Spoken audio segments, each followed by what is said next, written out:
নারীদের সম্মান নারীদের সম্মান দর্শকের বিচার চাই দর্শকের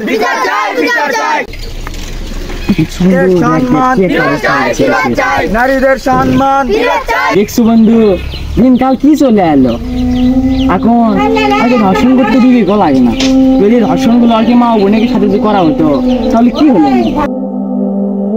নবীজি তো আগেই বলে গেছে রে পাগলা, যে শেষ জামানাতে এরকমই হইবি, এইরকম দায়িত্ব হবে। নিজের মনে কর ষোলোকে ছাড় দিবে না, ছোট্ট বাচ্চা তাক ছাড় দিচ্ছে না, আর কি আসছে?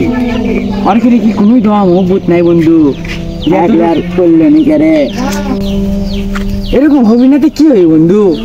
আমাকে আগে যুগে কিন্তু ইনকে আসতো না। শহরের ভিতর গেলে কত সুন্দর মনে কর যে সুশৃঙ্খল বজায় রাখছে, আর এখন শহরের ভিতর ঢুকলে মহিলাদের এমন অবস্থা, যেমন মার্কেটের ভিতরে ঢুকলেই তো দেখা যাচ্ছে এখন কিভাবে তাদের শরীরকে তোরা হেফাজত করতে পারতেছে না। আপনার ধর্ষণ হবি না কি কারণে? আরে মার্কেটের কথা যে কইলু, মনে কর মার্কেটের মধ্যে ছেলেগেরে থেকে মেয়েগেরে সংখ্যাই বেশি, ওকে খেলাতে যাওয়াই যায় না। আমরা যে পুরুষ মানুষ আমাকে একটু কোনো বেলি দেয় না, মনে কর অরাইসা না ঢাক্কা ঢুকে মেরে ওকে গায়ের উপর দিয়ে চলে যাবো। আর মার্কেটে যাই কি জানি ছেলেকে ঢাক্কা খাওয়ার জন্য, আমার জানা মতো ওইরকমই বুঝছো।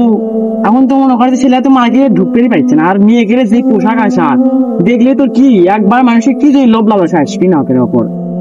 দেখ বন্ধু, সামান্য একটা কলা নিয়ে তখন একটা কথা কই, দেখ একটা কলারও কিন্তু এত বড় কলা এর উপরে কিন্তু একদিন ছাল থাকে, বাড়ির ভিতরে কোনো জিনিস দেখা যায় না, কিন্তু মেয়ে গেলে যে এখন অবস্থা ওপর থেকে সবকিছু দেখা যায়। তুই কলার কথা করছু, সামান্য একটা এইটুক চকলেট, সেটা তো প্যাকেট দিয়ে মুড়ানো থাকে, কারণ ভিতরের ওই জিনিসটা খোলা মেলা না হয়ে নষ্ট না হয়ে যায়। আর নারী যাদের সম্মান মনে কর আমাদের থেকেও উপরে, সেগুলেন খোলা মেলা হবে থাকে, অঙ্গ প্রত্যঙ্গ সব দেখা যায়। এগুলেনের কি হবে ক? পরকালীন জীবন তারা কি পাবি? শেষ জামানার জীবন আসিচ্ছে, সেটা তো নবী রাসূল কয়েই গেছে শেষ জামানাতে এরকম কিছু হবি, কি আর করবি? আমরা শেষ জামানার মানুষ দেখেই থাকি। কাকা আসতে ক আই দেখো কাকা এলে কি একটা অবস্থা।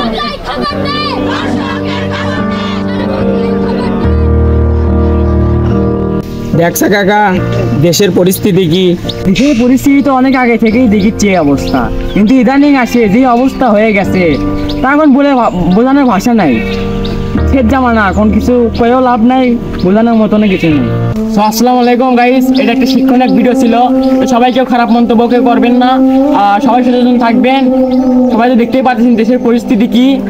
বর্তমান পরিস্থিতিতে নিজেরা সংরক্ষিত থাকবেন, নিজেদের ছেলে মেয়েকে সংরক্ষিত রাখবেন, এটাই আমাদের চাওয়া।